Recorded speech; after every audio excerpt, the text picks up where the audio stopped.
Well, we had an interesting case here. A good friend of mine, former employee, did an assessment on this tree and resistographed at the base. And I had recommended removal on this. It's a silver maple. We got a large gaping wound there.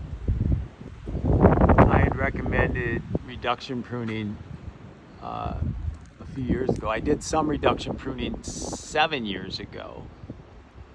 So I was actually in the tree, and we have various points of cavity in a few spots here on the way up the canopy. And this had maybe a summer branch drop type crack in it that caused this failure, and then repeated wind, recently. But we've got contact with this other maple. It was called an elm, but it is a maple. And they're leaning right there. So how much of this is becoming dependent upon that, we don't know.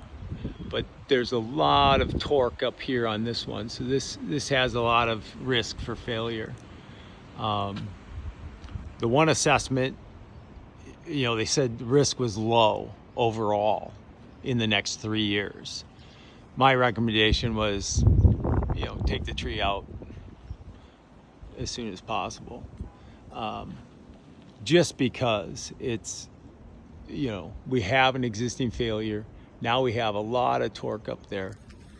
They did recommend a reduction pruning to keep the tree there, but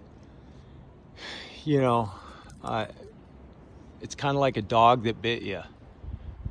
How many times do you let them bite before you say, well, now this is the last time?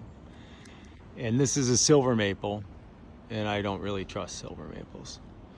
So though it's a large tree in an urban environment with some cavities for animals and this and that, I think it, is overbearing on these yards over here. So I stand by my recommendation, and we'll see what happens here in the storm season. See if they follow the recommendation to have a reduction prune done. I don't know. Do you want to climb that? Do you want to set your line in that tree? Where are you going to set it? Game trees. We're having fun.